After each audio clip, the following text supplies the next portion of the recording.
तो गाइस लेकर आ चुका हूँ आप सभी के लिए एक और नई एपिसोड। उम्मीद करता हूँ कि वीडियो आप सभी को पसंद आएगी। तो चलिए शुरू करते हैं। एपिसोड की स्टार्टिंग में हमारा एमसी उन सभी को अपने जाल में बिछाकर लेकर आता है और उसे एक्टिवेट कर देता है। एक्टिवेट करने के बाद खुद तो आसमान में उड़ जाता है, उन सभी को वहीं पर छोड़ जाता है। जब ये लोग देखते हैं कि जमीन में जाल बिछा हुआ तो काफी शौक होते हैं, चिल्लाते हैं, उससे कहने लगता है कि ये बिल्कुल भी अच्छा नहीं हुआ, हमें लगता है कि हम किसी जाल में फंस चुके हैं। ओह शिट, अब हमें क्या करना चाहिए? इस बच्चे ने तो हम पर इस तरीके से एम्बुश कर दिया है, खत्म भाई, अब हम सभी लोग मरने वाले हैं। लेकिन उन्हीं में से एक बंदा कहने लगता है कि मैं ऐसा इतनी आसानी से नहीं मरने वाला, मैं मरूंगा तो मरूंगा, लेकिन इनको सब साथ में लेकर मरूंगा। लेकिन किसी तरीके से वो अपनी टेक्निक का इस्तेमाल करता है और अपने साथियों को पकड़कर आसमान में उड़ने लगता है और हमारे एमसी को धमकाता है कि तुम वाकई में बहुत ज्यादा नाजुक हो। आई मीन वो मेरी जो मिस्टिक इसका स्टेप्स हैं वो मुझे हवा में उड़ने की काबिलियत प्रोवाइड करवाते हैं। यहाँ पर ऐसा हो ही नहीं सकता कि मैं इस तरीके से नीचे गिर जाऊंगा। तो हमारा एमसी जब उसे देखता है तो कहने लगता है कि तुम्हें लगता है कि तुम वाकई में मेरे चंगुल से बचकर भाग सकते हो? आखिरकार ये तुम्हारे लिए बहुत ही ज्यादा बढ़िया बरियल ग्राउंड है जो कि मैंने तुम्हारे लिए स्पेशली चूज किया है। ऑबिडेंटली जाओ और इसमें जाकर मर जाओ और बार बार बाहर आने की कोशिश भी मत करना। और एक बहुत बड़ा अटैक और पावरफुल अटैक जैसे उन पर करता है तो वो डायरेक्टली जमीन में गिरने लगते हैं। अब जबकि उनके पास कोई ऑप्शन नहीं बचता तो वो कुछ नहीं कर पाते। एमसी उन्हें गिराकर कहने लगता है कि फाइनली मैंने इनसे निपटारा पा लिया है। अगर जी इस इल्यूजन के लिए नहीं होता तो शायद शायद मैं वो बंदा होता जो कि आज यहाँ पर मारा होता। तभी सिस्टम वो मिरर कहने लगती है तुमने काफी अच्छा काम किया है, तुम्हारे पास टैलेंट तो है। तो एमसी उसे देखकर कहने लगता है कि सिर्फ और सिर्फ इतना ही नहीं बल्कि मेरी किस्मत भी काफी अच्छी थी, वरना वाकई में मुझे नहीं पता कि आखिरकार मैं इनको स्पिरिट स्टोन समझकर खुद ही मारा जाता। लेकिन यहाँ पर मुझे ये भी मिल चुके हैं। अब मुझे जब इतना सब कुछ मटेरियल मिल चुका है, रिसोर्सेज मिल चुके हैं, तो इन्हें कलेक्ट करना तो बनता है मेरे स्पेस में, और फटाक से कलेक्ट कर लेता है। अपना काम निपटाने के बाद हमारा एमसी सबसे पहले बाहर जाता है, लेकिन दूसरी तरफ हमें दिखाया जाता है इस लड़की को जो कि मिस ली को ये बंदा संभालते हुए पूछता है तुम्हें होश आ चुका है फाइनली? मिस जियांग भी उसके पास आती है और उससे पूछने लगती है कि आखिरकार जो हेवन गॉड पैलेस के लोग हैं उनका क्या हो गया, वो अभी जो हम पर अटैक कर रहे थे। तो वो बताने लगता है कि वह कुल्लून मिरर में एंटर कर चुके हैं और वो लॉर्ड थे जिन्होंने अपने पीछे पीछे उन सभी को ले गए थे, इसलिए हमें यहाँ पर बचने का एक मौका मिल गया। जिसको सुनकर वो शॉक होती है और कहने लगती है कि आउटसाइड का वर्ल्ड काफी डेंजरस है हमारे लिए, क्या जो यंग मास्टर हैं वो वहां से जिंदा लौटकर आ पाएंगे हमें बचाकर? लेकिन तभी हमारे एमसी की एंट्री होती है, एग्जिट होती है, जो भी समझ लो, वो तो बाहर निकलता है। जब वो देखती है तो काफी खुश हो जाती है और चिल्लाने लगती है ब्रदर ये क्या तुम ठीक हो? तभी मिस ली भी उसे देखती है और कहने लगती है कि लॉर्ड आप आ चुके हो? तो एमसी कहने लगता है कि मैं तो ठीक हूँ, वे तीनों के तीनों ऑलरेडी मैंने उनसे निपट लिया है, अब वो हमारे पीछे नहीं आने वाले। हे मिस ली, मैंने सुना था कि तुम काफी अनकॉन्शियस थी काफी समय से, शायद तुम्हें काफी चोट लगी होगी। तो वो कहने लगती है कि तुम्हारा बहुत बहुत धन्यवाद ब्रदर, ये तो आप इतनी चिंता दिखा रहे हो मेरे बारे में। मुझे बस थोड़ी सी बहुत चोट लगी थी, थोड़ा शॉक हुई थी एकदम से, पर बाकी मैं पूरी तरह से सुरक्षित हूँ। ये सुनकर एमसी चैन की सांस लेता है और उससे कहने लगता है कि ये तो काफी अच्छा हुआ, ये जो जगह है वो स्टेबल नहीं है हमारे लिए रुकने के लिए ज्यादा, चलो हमें एकेडमी में वापस लौट जाना चाहिए। तभी अपने चमचे को बुलाते हुए उससे कहने लगता है कि बाय द वे जो लिटिल टर्टल, तुम मुझे ये बताओ, यहाँ पर एक पैसेज है जो कि हेवन गॉड पैलेस के हेडक्वार्टर पर पहुंचाता है, तुम यहाँ पर सीक्रेटली लोगों को गार्ड करने के लिए भेजो। अगर कोई भी डिस्टर्बेंस यहाँ पर होती है तो मुझे तुरंत तुरंत आकर बता देना। और वो इस बात से एग्री होता है और तुरंत वहां से जाने लगता है अपनी एकेडमी की तरफ। तो यान वापस आता है और कहने लगता है कि हे तुम कुछ भूल ही रहे हो मेरे बारे में, क्या तुम इस तरीके से मुझे छोड़कर क्यों जा सकते हो?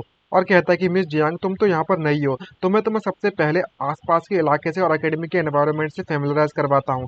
दूसरी तरफ उस पैसेज पे दिखाया जाता है एक पोर्टल टाइप की चीज खुलती है और उनमें कुछ लोगों को बाहर निकलते हुए दिखाया जाता है। तभी वापस से कंगन एकेडमी का सीन शिफ्ट होता है जहाँ पर एमसी कहने लगता है कि मिस ली जो लिटिल टर्टल है वो ऑलरेडी रिटर्न हो चुके हैं अपने जगह जगह पर, अब तुम मेरे साथ आओ मिस जियांग। तभी वो मिस जियांग को अपने साथ लाता है अपने रूम में और अपना कमरा दिखाते हुए कहने लगता है कि यह मेरी जगह है, यहाँ पर तुम टेम्पररी रहने वाली हो। तो वो पूछने लगती है कि यंग मास्टर क्या यह आपका होम है? तो वो बताता है जी हाँ। तो वो पूछने लगती है कि अब समझ में आया कि आखिरकार ये इतना ज्यादा सिंपल क्यों है। यहाँ पर हमारा एमसी बैठता है और उससे कहने लगता है कि मिस जियांग तुम मेरे बगल में आकर बैठो। ये सुनकर वो शॉक हो जाती है और उससे कुछ पूछने लगती है कि यंग मास्टर आखिरकार तुम ये सब क्या कह रहे हो? तो एमसी कहने लगता है कि तुम्हें चिंता करने की जरूरत नहीं है, मैं बस चाहता हूँ कि तुम मुझे थोड़ी देर के लिए कंपनी करो और मैं कुछ ट्राई करना चाहता हूँ। तो वो सोचकर वो काफी लाल पड़ जाती है और कुछ उल्टा ही सोचने लगती है और कहने लगता है कि यंग मास्टर मैंने आपसे कहा था ना कुछ भी उल्टा सीधा नहीं करेंगे, हमारे बीच में कुछ भी ऐसा नहीं है।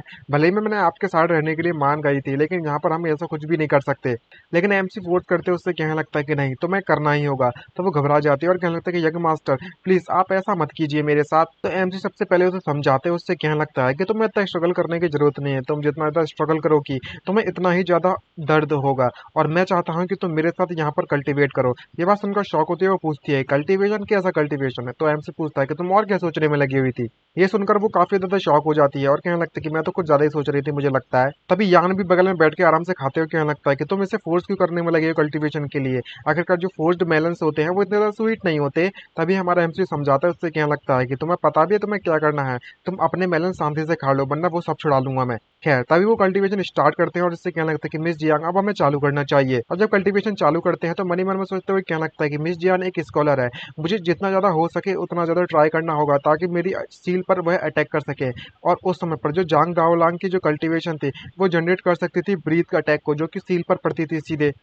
अब इस बार हम फिर से कल्टीवेशन ट्राई करने की कोशिश करेंगे, लेकिन जब वो ध्यान से देखता है तो उस पर कोई भी अटैक नहीं होता, जिसको देखकर ये पूरी तरीके से कंफ्यूज हो जाता है, समझ नहीं पा रहा होता क्या ऐसा पॉसिबल हो सकता है कि बिल्कुल यान की तरह इसे कुछ खाने की जरूरत है। अगर ऐसी बात है तो हमें कुछ ट्राई करना चाहिए। और यान का मेलन छुड़ा लेता है उससे और उससे कहने लगता है कि मिस जियांग तुम्हें ये मेलन्स खा लेना चाहिए। इसको सुनकर वो कंफ्यूज होती है और कहने लगती है कि आखिरकार हम लोग यहाँ पर कल्टीवेशन के द्वारा उसके बदले में कल्टीवेशन के बदले में मेलन्स क्यों खा रहे हैं। तो वो शर्माते उससे कहने लगता है कि भले ही भी काफी ज्यादा स्ट्रेंज है लेकिन तुम्हें सबसे पहले ट्राई करना चाहिए। दूसरा भी यान काफी ज्यादा गुस्से में होता है और कह रहा होता है कि तुम मेरा फूड क्यों चुराने में लगे हो। और जैसे ही वो मेलन्स को खाने लगती है तो इससे हमारे एमसी को कोई फर्क नहीं पड़ता और वो काफी शॉक होता है और कहने लगता है कि अभी भी कोई रिएक्शन नहीं मिली। अरे यार, ये तो काफी सरप्राइजिंग वाली बात है। मुझे ये बात समझ नहीं आ रही कि आखिरकार स्कॉलर की जो एबिलिटी है वो किस तरीके से काम करती है। तो वो बोलने लगती है कि यंग मास्टर क्या आप ठीक हो। तभी पीछे से कोई आता है और कहने लगता है कि ब्रदर ये जो अकेडमी है रिसेंटली ने यहाँ पर न्यू हर्ब गार्डन को ओपन किया है। मैंने सुना है कि यहाँ पर कई सारी नई नई यूनिक हर्ब्स को यहाँ पर प्लांट किया गया है, क्या तुम वहाँ पर एक बार जाकर देखना चाहोगे। तो वो कहने लगता है कि मिस ली तुम बिल्कुल सही समय पर रिकवर हुई हो, काफी अच्छा हुआ तुम्हारे लिए। तो वो कहने लगती है कि मैंने एक डान पिल का इस्तेमाल किया था मेडिसिन का, इसलिए मैं जल्दी से रिकवर्ड हो गई। वैसे ये सब छोड़िए ब्रदर, ये तुम यहाँ पर अभी तक मैं जो क्वेश्चन पूछा था उसका जवाब नहीं दिया। तो एमसी कहने लगता है कि मैं बिल्कुल भी इंटरेस्टेड नहीं हूँ हर्ब गार्डन में, क्या तुम वहां पर जाना चाहते हो खुद से। लेकिन मिस जिया का काफी इंटरेस्ट होता है और वो कहने लगती है कि मिस ली कहना मैं आपके साथ जा सकती हूँ। मैंने अभी आउटसाइड वर्ल्ड को इतना ज्यादा एक्सपीरियंस नहीं किया है तो मैं काफी ज्यादा क्यूरियस हूँ इस बात को जानने के लिए। तो वो कहने लगती है कि रियली काफी अच्छी बात है, तो ठीक है अगर ऐसी बात है तो तुम मेरे साथ चल सकती हो। और तभी मिस जियांग और मिस ली एक साथ दोनों मिलकर गार्डन में घूमने के लिए जाने लगते हैं उस तरफ। लेकिन दूसरी तरफ हमें दिखाया गया था एकेडमी की तरफ दो उड़ती हुई अजीब सी परछाइयां उनकी तरफ बढ़ने में लगी हुई होती है और पता चलता है ये तो दो लोग हैं। जो उनमें से एक बंदा कहने लगता है कि अच्छा तो ये है कांगलान एकेडमी, जो ये फैमिली का ब्रेड है वो यहाँ पर मौजूद है। तभी वो लड़की कहने लगती है कि इसने मुझे लगता है कि इसने अभी तक हमें ढूंढा तो नहीं होगा, शायद नहीं ढूंढा होगा। आखिरकार हम लोग बिना किसी दिक्कत के डेफिनेटली जब उस पोर्टल से बाहर निकले तब हमने अपने ऑरा को छुपा कर रखा था और किसी ने भी नोटिस नहीं किया होगा। लेकिन एक बात तो मानना पड़ेगा, ये बच्चा वाकई में बहुत स्ट्रेंज है। जो हेडक्वार्टर्स है उसने हमसे कहा था कि इस बंदे को सबसे पहले तो ट्रिक करना है, फिर हमें पता लगाना पड़ेगा उस क्लोन मिरर के बारे में और उसको हासिल करना होगा। और वो समझ जाते हैं, तभी उनके पीछे जो बोतल होती है वो उनको खोल देते हैं जिसमें से काला कलर का धुआं निकलने लगता है। और बाकी के कांगलान एकेडमी के स्टूडेंट होते हैं उन्हें कुछ इसके बारे में पता भी नहीं होता और वो अभी भी अपने हब्स को एंजॉय करने में लगे होते हैं और कहने लगते हैं कि इन हब्स में काफी ज्यादा स्पिरिचुअलिटी मौजूद है और वो ट्रांसफॉर्म हो जाएगी जरूरी स्पिरिट हब्स में एक बार वो बड़ी और ग्रो हो जाएंगी। तो इसी के साथ साथ मिस ली और मिस जियांग दोनों ही एंजॉय कर रहे होते हैं इस मूवमेंट को और उनमें से कह रहा होता है कि मिस जियांग ये जो न्यू हब गार्डन है मैं उसके बारे में बात करने में लगी हुई थी, क्या आपके यहाँ पर ऐसा कोई गार्डन नहीं है क्या। तो वो बताने लगती है ये काफी ज्यादा रेयर बात है। तभी वो यहाँ पर कुछ अजीब से नोटिस करती है और उससे कहने लगती है कि यहाँ पर इस तरीके की जो हर्ब गार्डन के दौरान मिस्ट प्रोड्यूस होती है क्या, जब ब्लैक कलर का धुआं कहाँ से आ रहा है। तो मिसली उसे बताने लगती है कि शायद ऐसा पॉसिबल हो सकता है, लेकिन आसपास के जो स्टूडेंट्स होते हैं वो अचानक से इस धुएं के कॉन्टेक्ट में आने के बाद जोर जोर से खांसने लगते हैं और कहने लगता है कि ये अजीब सा धुआं क्यों आने में लगा हुआ है, ये काफी ज्यादा हर्ट हो रहा है, ऐसा लग रहा है जैसे कि मेरी बॉडी के अंदर कुछ ग्रो होने में लगा हो। और तभी अचानक से सभी के सभी जो स्टूडेंट्स होते हैं उनकी बॉडी के अंदर से अजीब तरीके के स्केलेटन्स बाहर निकल पड़ते हैं और वो ज़ॉम्बी में तब्दील हो जाते हैं। जिसको देखकर जी कंफ्यूज हो जाती है, चिल्लाते उससे कहने लगते हैं कि यहाँ पर ये सब क्या चलने में लगा हुआ है। और शौक होते हुए सभी चिल्लाते और भागने लगते हैं और कहने लगते हैं कुछ तो गजीब होने में लगा हुआ है, इस तरीके से लोग चेंज हो रहे हैं। लेकिन जब भी मिस ली पीछे मुड़कर देखती है तो पता चलता है कि मिस जियांग के हाथों में भी वो ब्लैक कलर की एनर्जी ने अफेक्ट कर दिया है, जहाँ पर वो कह रही होती है कि मिस ली मैं बहुत ज्यादा दर्द में हूँ, प्लीज मुझे बचा लो, मेरे साथ पता नहीं क्या होने में लगा हुआ है। ये सब होते हुए जब हमारा एमसी को कुछ अजीब सा लगता है तो वो कुछ नोटिस करते हुए वहां पर पहुंचता है और चिल्लाते हुए सुनता है कोई तो मदद कर लो। ये सुनकर वो चिल्लाता है कि यहाँ पर अजीब सा साउंड क्यों आने में लगा हुआ है। तो यान उसे बताने लगता है कि मैंने यहाँ पर अभी अभी एक अजीब तरीके का बैटल ऑरा को महसूस किया है, यहाँ पर कुछ ना कुछ तो अजीब होने में लगा हुआ है। तो एमसी कहने लगता है कि ये बिल्कुल भी अच्छा नहीं हुआ, जो मिस ली और मिस जियांग दोनों ही यहाँ पर गए थे मुझे जल्द से जल्द उनको बचाने के लिए उनके पास जाना पड़ेगा। ये लोग डेंजर में फंस चुके हैं। दूसरी तरफ दिखाया जाता है कि जो मिस जियांग है वो आउट ऑफ कंट्रोल हो जाती है और मिस ली पर अटैक कर बैठती है, जहाँ पर वो रोती है, माफी मांगती है और कहने लगती है कि मिस ली, मैं अपने आप को कंट्रोल नहीं कर पा रही हूँ, आपको यहाँ से चले जाना चाहिए। मिस ली को काफी ज्यादा चोट लगती है और वो नीचे जाकर गिर जाती है और वो भी इस बात को लेकर कंफ्यूज होती है और सोच रही होती है कि ये सब क्या चलने में लगा हुआ है। क्या ये जो मिस्ट है, जो गैस आने में लगी हुई है ब्लैक कलर की, वो हमें कंट्रोल करने में लगी हुई है। और तभी वो अटैक करती है, उसको सावधान करती है मिस ली को और कह लगती है कि मेरे रास्ते से जल्द हट जाओ। लेकिन तभी एंट्री होती है हमारे एमसी की, जो कि उसके हाथों को पकड़ लेता है और उसको अटैक करने से वहीं पर रोक लेता है। और सिर्फ इतना ही नहीं, बल्कि मुझे तेजी से झगड़ता है और उससे पूछने लगता है कि मिस ली, तुम मुझे बताओ कि यहाँ पर क्या चलने में लगा हुआ है। तो बताने लगते कि मुझे नहीं पता कि यहाँ पर क्या हो रहा है। जो मिस जियांग है और मैंने यहाँ पर अजीब तरीके का धुआं महसूस किया था। उसके बाद जैसे ही उस धुएं को इसने अपने शरीर के अंदर लिया या फिर सांस ली और इस कारण वो अंदर चला गया, वो अजीब तरीके से बिहेव करने लगी। और तो और सिर्फ इतना ही नहीं, बल्कि मैं जितने भी डिसिपल्स हैं वो सभी के सभी लोग म्यूटेट हो चुके हैं, यहाँ पर प्रेजेंट थे और उन पर अटैक करने लगते हैं। सभी लोग कह रहे होते हैं कि डैम इट, हमने अपने कंट्रोल खो दिया है हमारी बॉडी पर, हमें मारना है, हमें कुछ ना कुछ तो करना ही पड़ेगा। तभी जो डिसिपल्स होते हैं वो हमारे एमसी पर अटैक कर बैठते हैं और कहने लगता है हमारा एमसी इसको देखकर, ये तो काफी अजीब बात है।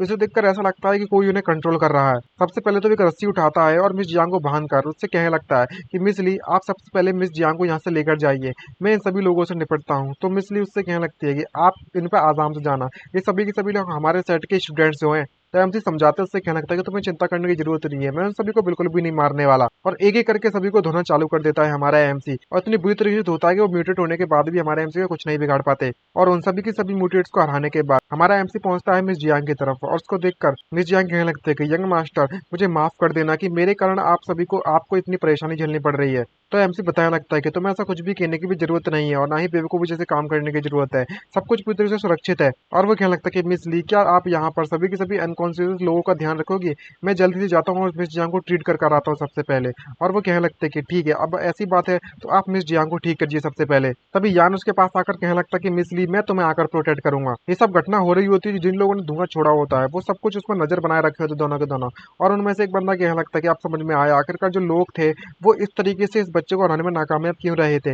इसकी स्किल्स वाकई में नेक्स्ट लेवल पर है, ये तो मानना पड़ेगा। खैर, इस बात से फर्क नहीं पड़ता, ये बंदा जरूरी हमारे हाथों से अभी नहीं तो बाद में मारा ही जाएगा और अब हमें यहाँ से चलना चाहिए, हमारा यहाँ का काम खत्म हो चुका है। दूसरी तरफ हमारा एमसी उसे लेकर आता है एक रूम में और कहने लगता है कि मिस जियांग, आप सबसे पहले यहाँ पर लेट जाइए। तो वो कह रही होती है, यंग मास्टर, मैं अपनी बॉडी को और ज्यादा कंट्रोल नहीं कर पा रही हूँ। अब हमारा एमसी के पास कोई ऑप्शन नहीं बचता है, तो वो कुछ करने की कोशिश करता है। उससे कहने लगता है कि तुम थोड़ी देर के लिए उसे झेल लो, मैं कुछ ना कुछ रास्ता तो मैं जरूर ढूंढ लूंगा ठीक करने के लिए। तो वो सिस्टम को बाहर बुलाता है और उससे कहने लगता है, क्या तुम्हारे पास कोई ऐसी पिल्स है जिससे कि मिस जियांग को क्योर किया जा सके? तो वो कहने लगता है कि जो मिस जियांग है उन्हें पॉइजन किया गया है एक अजीब तरीके के टॉक्सिन से। भले ही यहाँ पर पिल्स मौजूद हैं जो कि क्योर कर सकती हैं, लेकिन जो मेडिकल इफेक्ट्स हैं वो काफी ज्यादा वॉयलेंट रहने वाले हैं और मुझे लगता है कि ये उन्हें झेल नहीं पाएगी। तो एमसी कहने लगता है कि यहाँ पर कोई दूसरा रास्ता नहीं है क्या इसे झेलवाने का? जहाँ पर वो बताने लगता है कि जब तक तुम अपने आप को सेक्रीफाइस करने के लिए अपनी मदद नहीं करोगे और इसे एब्जॉर्ब करने में मदद करोगे इसके मेडिकल इफेक्ट्स को और टॉक्सिन्स को। जिसको सुनकर एमसी कहने लगता है कि ये काफी ज्यादा इजी है, तुम मुझे पिल्स दो। तो सिस्टम कहने लगती है कि तुम्हें थोड़ा सावधान रहना चाहिए, ये सिंपल मैटर नहीं है बिल्कुल भी। तो एमसी बताने लगता है कि वो पकड़े पड़ने वाला कि ये मैटर कितना डिफिकल्ट हो, लेकिन मैं मिस जियांग को बिल्कुल भी चोट नहीं लगने दूंगा, चाहे कुछ भी हो जाए। आखिरकार इसे मैं अपने साथ यहाँ पर लेकर आया था, तो रेस्पॉन्सिबिलिटी तो लेने बनती ही है। और तभी हमारा एमसी उसे वो पिल खिलाता है जिससे कि एक अजीब तरीके की एनर्जी उसकी बॉडी से निकलती है और इसका बिहेवियर कुछ अजीब सा हो जाता है और कहने लगते हैं कि यंग मास्टर, मुझे बहुत ज्यादा हॉट महसूस होने में लगा हुआ है। उसकी रस्सियां भी टूट जाती हैं अचानक से और वो अपनी बॉडी पर पूरी तरीके से कंट्रोल खो देती है और हमारे एमसी के ऊपर जाकर गिर जाती है। तभी हमारा एमसी उसको देखकर कहने लगता है कि मिस जियांग, आपको ऐसा नहीं करना चाहिए। तो वो कहने लगती है कि मैं और ज्यादा नहीं कंट्रोल कर सकती इसको, ये काफी ज्यादा हॉट महसूस होने में लगा हुआ है, अगर ऐसा ही चलता रहा तो मैं जल्दी एक्सप्लोड हो जाऊंगी। ये बिल्कुल भी अच्छा नहीं है। एमसी उसे देखकर कहने लगता है कि ये सारा का सारा मेडिकल का इफेक्ट हुआ, इतना ज्यादा स्ट्रॉन्ग इसकी जो मर्डर्स थी वो और ज्यादा इस हीट को झेल नहीं पाएंगे और ब्लास्ट हो जाएंगी। मुझे जल्दी जल्दी इसकी मदद करनी पड़ेगी इस मेडिकल पावर को इसे एब्जॉर्ब करने के लिए। तभी उसके माथे पर अपनी उंगलियों को रखता है जिससे कि अजीब तरीके की चीज होने लगती है उसके माथे पर और उसकी पूरी की पूरी बॉडी में जो मेडिकल इफेक्ट होता है उसे एब्जॉर्ब करने में उसकी मदद करते हुए कहता है उससे, ये मेडिकल इफेक्ट देखने में काफी ज्यादा अनयूजुअल लगने में लगा हुआ है, मुझे एक्स्ट्राऑर्डिनरी मेजर्स लेने ही पड़ेंगे। और उससे माफी मांगता है, उसके काफी ज्यादा नजदीक आ जाता है। अब जबकि इसके पास कोई ऑप्शन नहीं बचता तो वो तुरंत जाकर उसे किस कर देता है। अब गाइस खुद समझ लो क्या प्रोसेस होने वाली है, लेकिन जो भी है। तभी हमारा एमसी की जो सील है उस पर इफेक्ट पड़ता है जिसको देखकर हमारा एमसी पूरी तरह से शॉक होते हुए क्या लगता है कि यार ये सब क्या चलने में लगा हुआ है। जो सील थी उस पर अभी अभी एक अटैक हुआ, लेकिन लेकिन ये सब समझ नहीं आया क्या होने में लगा हुआ है। कोई ऑरा अटैक नहीं हुआ था अभी अभी, बिल्कुल किसी रिदम की तरह होने में लगा हुआ है। इसको देखकर ऐसा लगता है इसकी हार्ट बीट है ना, वो मैच करने में लगी हुई इस ऑरा से। सर एक मिनट देखो, शायद मिस जैंग की जो हार्ट बीट है उससे रिलेटेड होगी ये कहानी। इसका मतलब इसे टीज करना पड़ेगा क्या हमेशा हर बार? तभी क्या मिस जैंग की आंखें खुलती है तो मिस जैंग जैसी अपने आप को इतने ज्यादा क्लोज पाती है हमारे एमसी के, तो वो पूरी तरह से लाल पड़ जाती है और शर्म के मारे पीछे की तरफ हटती है। तो एमसी समझाते हैं उससे, कहने लगता है कि जरा एक मिनट को मिस जैंग, यहाँ पर एक गलत फहमी हो रखी है। जहाँ पर वो कहने लगता है कि मुझे समझ चुकी हूँ, प्लीज आप मुझे थोड़ी देर के लिए अकेला छोड़ दीजिए। अब एमसी के पास कोई भी ऑप्शन नहीं बचता तो वो वहां से चला जाता है और वो कंबल के पीछे छुपी रहती है। और हमारा एमसी जाते हुए कहने लगता है कि ठीक है अभी के लिए मैं जाता हूँ, बाद में फिर मिलेंगे। और जाते जाते मन में सोचते हुए कहने लगता है कि ये कितने एम्ब्रेसिंग वाली बात थी, शर्मिंदगी वाली बात थी।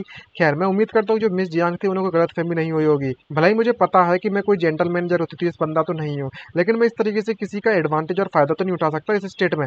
खैर आज का मैटर तो यहाँ पर खत्म हो चुका है। अब समय आ चुका है दूसरे मैटर को खत्म करने की। मैं भी जानना चाहता हूँ कि मिस ली ने कोई क्लू वगैरह के ढूंढा है कि नहीं ढूंढा है। तभी एक रूम में दिखाया जाता है, क्योंकि जितने भी डिसिपल्स होते हैं वो अजीब तरीके के म्यूटेट हो चुके होते हैं और मिस ली उनको जांच करने में देखती है और उनके सोच के बारे में पता लगाने की कोशिश करती है और कहने लगती है कि अच्छा तो ये है वो म्यूटेशन। तुमने बिल्कुल सही कहा, यही जो अजीब तरीके की जो फ्लूइड है या फिर जो गैस है वो उनकी बॉडीज को कंट्रोल करने में लगी हुई है। लेकिन इस तरीके की चीज मैंने आज तक अपनी जिंदगी में कभी भी नहीं देखी है। आखिरकार ये कहाँ से आई होगी? तभी एमसी आकर उससे पूछने लगता है कि ये क्या चीज है, जरा मुझे भी तो देखने दो। तो वो उसे समझाते हैं, उससे कहने लगते हैं कि ब्रदर ये तुम बिल्कुल सही समय पर आए हुए हो, जल्दी से जरा इस चीज को तो देखो, ये डेफिनेटली कोई ऑर्डिनरी पॉइजन गैस तो नहीं लगती। तभी हमारा एमसी उस गैस पॉइजन गैस को स्मेल मारता है और कहने लगता है ये तो काफी अजीब बात है, ये जो ऑरा मुझे महसूस होने में लगा हुआ है इस वर्ल्ड से बिलोंग नहीं करता। इसको सुनकर वो भी काफी शॉक हो जाती है और सब पूछने लगती है कि तुम्हारे कहने का मतलब क्या है कि इस वर्ल्ड से बिलोंग नहीं करता? अगर ऐसी बात है तो ये कहाँ से आया होगा फिर? तभी एमसी बताता है कि मेरे को सिर्फ और सिर्फ एक ही जगह के बारे में पता है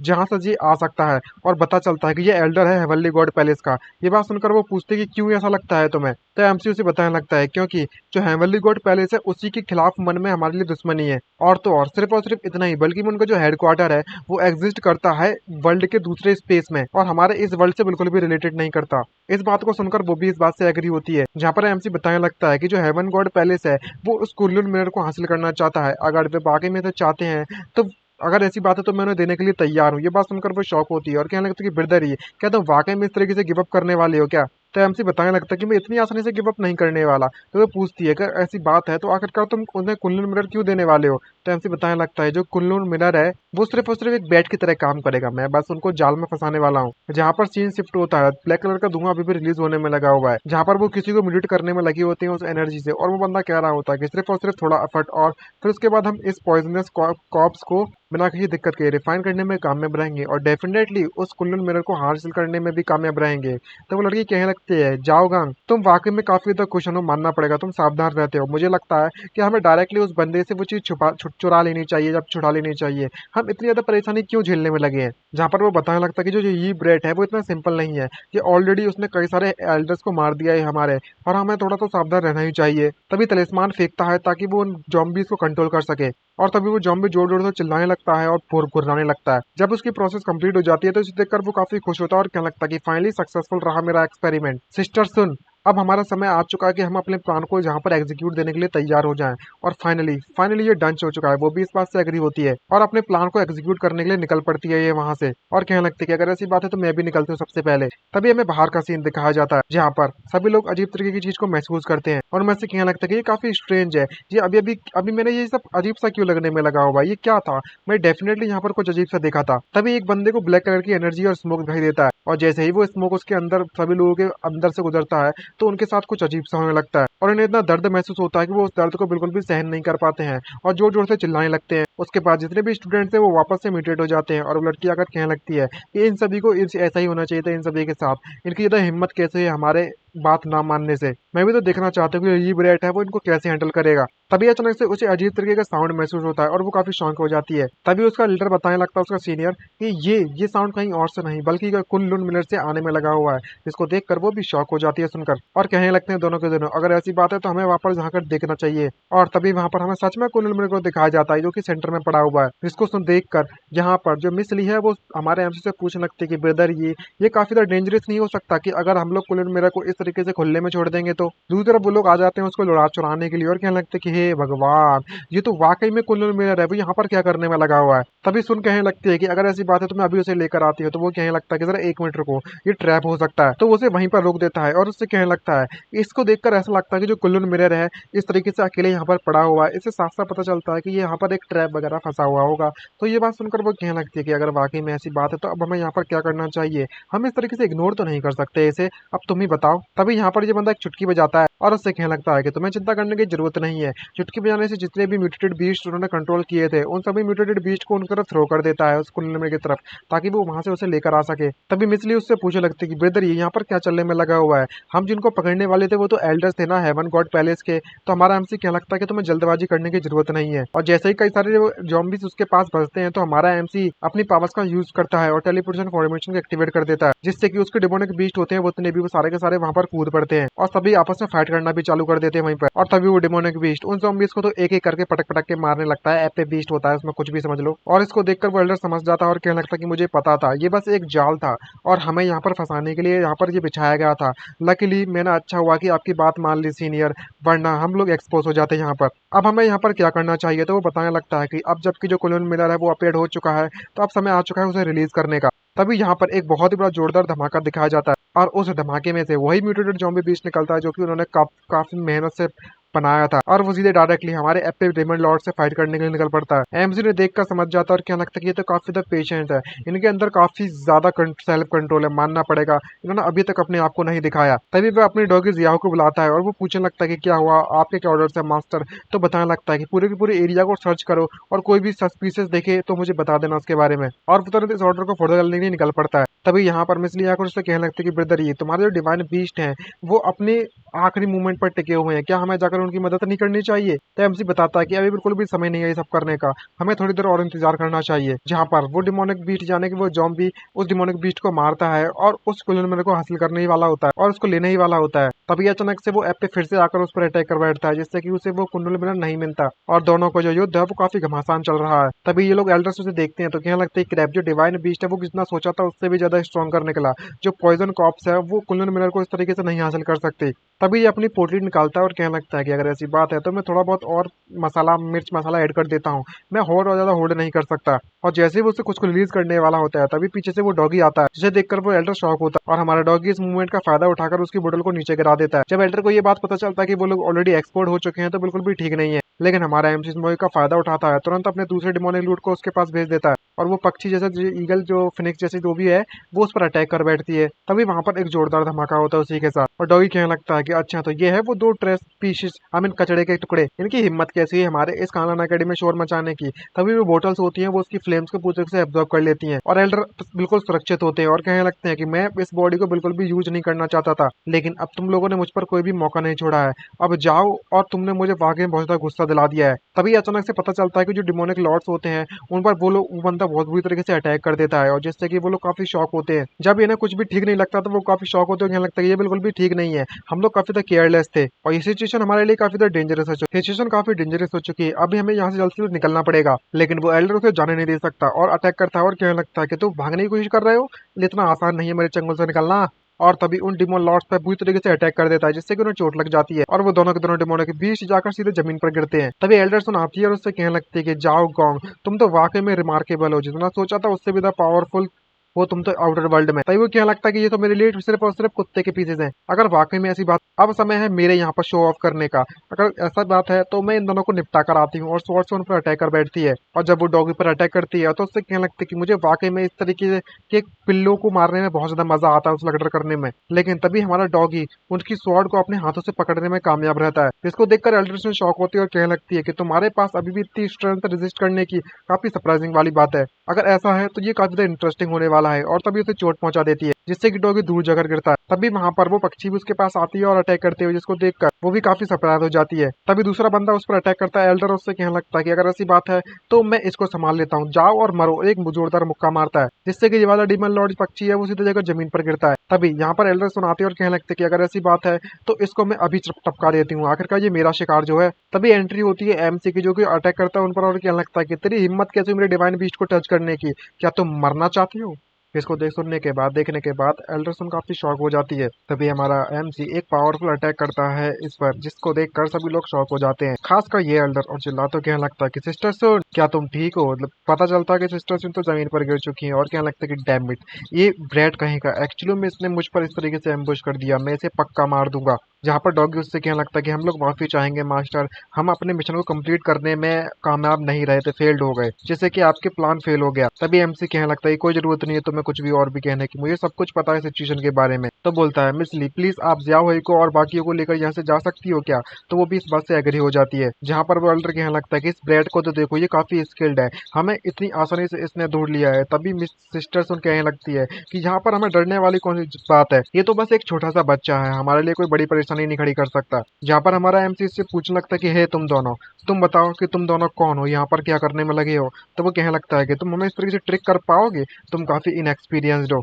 तो एमसी कहने लगता है कि मुझे पता है कि तुम लोग मुझे इतनी आसानी से कुछ भी नहीं बताने वाले हो, आखिरकार तुम नहीं बताओगे तो भी मुझे तुम्हारे बारे में पता है, तुम सभी लोग हेवन गॉड पैलेस से आए हो ना, उसके हेडक्वार्टर से, और यहाँ पर मेरा कुलन मिरर को चुराना चाहते हो मुझसे। ये बात सुनकर वो शॉक होता है और कहने लगता है कि तुम्हें इसके बारे में कैसे पता? अबे किसी बेवकूफ को भी इसके बारे में पता होगा, कोई गधा भी होगा ना वो भी बता देगा, हमारे व्यूअर्स से पूछ लो वो तुरंत बता देंगे, ठीक है? अभी देखना कमेंट आएंगे भर भर के, चिंता मत करो तुम्हें। तभी ये बात सुनकर वो शॉक होता है और चारों तरफ से आग से घेर लिया जाता है। तभी एमसी कहने लगता है क्या तुमने इसके अंजाम के बारे में सोचा है कि तुम जो चीज मुझसे चुराने की कोशिश कर रहे हो, क्या मैं वो तुम्हें इतनी आसानी से दे दूंगा? तभी वो देखते हैं आसपास, पता करते हैं तो किलिंग फॉर्मेशन है। ओ शिट, ये यहाँ पर क्या करने में लगी हुई है? यहाँ पर एमसी कहने लगता है ये किलिंग फॉर्मेशन है वो प्रिपेयर कर गई थी सिर्फ तुम्हारे लिए, अब तुम उसे बिल्कुल दिल खोल कर एंजॉय करना, ठीक है गाइस? और उसे रिलीज कर देता है। तभी वो नोटिस करता है और कहने लगता है कि शिट, हमें ट्रीट कर लिया जा चुका है, क्विकली हमें इस फॉर्मेशन से बाहर निकलना पड़ेगा। तभी उसका जो गार्ड होता है वो आसमान में बुलाता है ताकि पूरी एनर्जी को उसके अंदर एब्जॉर्ब कर सके किस तरीके से, और तभी ये फॉर्मेशन की सारी स्वॉर्ड उसके अंदर एब्जॉर्ब होना चालू हो जाती हैं।